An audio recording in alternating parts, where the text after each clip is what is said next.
Perjalanan hidup manusia tentulah memiliki tujuan yang hendak dicapai. Tujuan perjalanan itu adalah mencapai kebahagiaan. Namun, banyak orang masih belum mengetahui bagaimana mencapai tujuan tersebut. Orang-orang sibuk dengan pemikirannya sendiri dan tak jarang juga jatuh pada kesalahan yang membawa pada penderitaan. Upaya untuk mencapai kebahagiaan ini menjadi permenungan mendalam setiap orang. Hal ini juga dilakukan oleh seorang filsuf dari timur yang bernama Zhuangzi. Ia memberikan ajaran dan pemikirannya untuk membawa manusia sadar akan kodratnya serta hidup dengan apa adanya.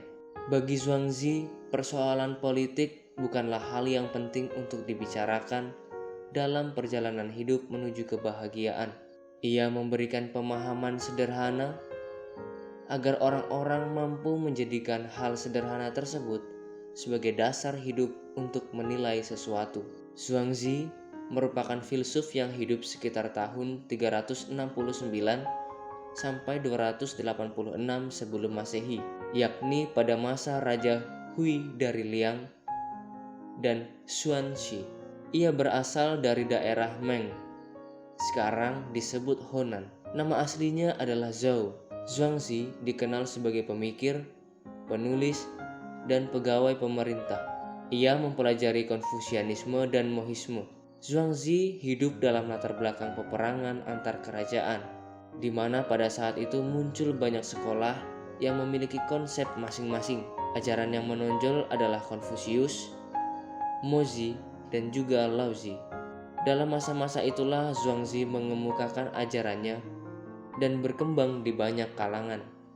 Perjalanan hidup manusia dalam konsep pemikiran Zhuangzi merupakan perjalanan menuju kebahagiaan. Ia memiliki harapan agar suatu negara mengutamakan sistem pemerintahan dan masyarakat yang mempunyai kebebasan mutlak. Pembedaan yang ada tidaklah begitu perlu bila dihadapkan dengan persatuan manusia dengan yang tidak terbatas, Dao. Ketika seorang manusia mendekatkan diri dengan Dao, maka seorang tersebut akan memperoleh kedamaian. Hal ini terjadi karena manusia hidup menurut kodratnya, yakni menarik diri dari dunia ramai dan hidup dalam keheningan, menjadi seorang pertapa dan mengosongkan diri. Dengan demikian, seseorang akan terbebas dari keterikatan dan tekanan sosial, serta masuk ke dalam kebebasan individual. Paradigma pemikiran Zhuangzi yang terkenal adalah relativisme. Pemahaman manusia kerap kali menyatakan bahwa sesuatu hal memiliki pembedaan, seperti besar kecil, panjang pendek, baik buruk, dan lain sebagainya. Pembedaan unsur ini disusun sedemikian rupa sehingga seolah tak dapat lagi disatukan. Namun sesungguhnya pembedaan yang satu menjelaskan yang lain. Keduanya bukanlah hal yang bertentangan, tetapi satu kesatuan. Misalnya saja, seseorang tidak akan mengatakan besar apabila tidak ada sesuatu yang kecil. Hal ini berlaku untuk semua pembedaan. Skeptisisme.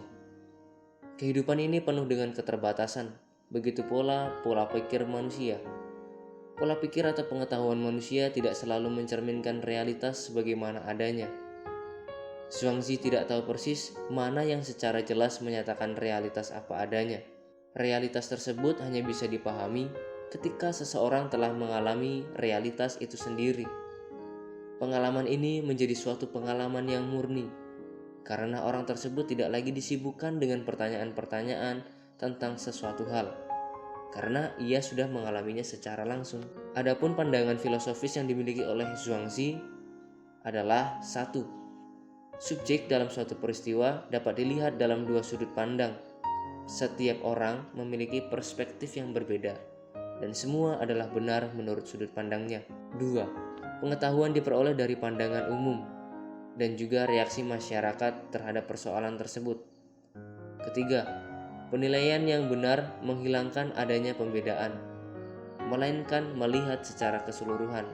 Keempat, sikap skeptis dan terbuka pada setiap kemungkinan yang muncul dalam pengetahuan. Dao dibedakan menjadi tiga. Dao langit, bersifat internal dan sudah demikian adanya. Seperti kodrat, misalnya ayam berkaki dua, burung bisa terbang. Dao manusia, bersifat eksternal, yakni sesuatu hal yang dilakukan oleh manusia. Misalnya, seseorang memberi pakaian kepada anjing peliharaan, dan manusia memasang sepatu kuda. Dao bumi, yakni suatu tempat bagi dao langit dan manusia melangsungkan interaksi. Jalan menuju kebahagiaan menurut Zhuangzi. Zhuangzi menekankan pengenalan dan pemahaman kognitif selama menempuh perjalanan kehidupan. Selain itu, kemampuan alamiah manusia pun akan mengalami keselarasan apabila dihubungkan dengan Dao. Kebahagiaan dialami ketika manusia secara maksimal menggunakan kemampuan kognitifnya, kemampuan alamiahnya, dan mengikuti jalan Dao. Seseorang yang memahami keadaan kehidupan tidak akan mengupayakan sesuatu yang tidak dapat diberikan oleh kehidupan. Kebahagiaan seseorang saat ini cenderung terikat dengan harta, kekuasaan, popularitas, dan kemegahan dunia lainnya. Padahal kebahagiaan lebih pada kebebasan individual yang terlepas dari tekanan sosial serta hidup menurut kodratnya. Misalnya saja seekor burung camar, kemampuan alaminya adalah terbang. Dan manusia memiliki kemampuan alami untuk mencintai keheningan dalam alunan musik, ataupun dengan mengosongkan diri. Zhuangzi adalah orang yang hidup sederhana dan tidak tertarik untuk memiliki kekuasaan politik, sekalipun diberi tawaran untuk menjadi Perdana Menteri. Sikapnya ini membawa ia pada pemikiran yang lebih alamiah dan realistis untuk mengajarkan konsep kebahagiaan kepada banyak orang. Kebahagiaan adalah ketika seseorang mampu hidup dan bergerak sesuai dengan kemauan dan kehendak bebasnya sendiri, serta mendekatkan diri kepada sesuatu yang tak terbatas. Dengan demikian, seseorang tersebut tidak akan mengalami penderitaan, karena ia terlepas dari kehidupan sosial, politik, maupun ekonomi yang sulit untuk memperoleh pemenuhan dan kepuasan.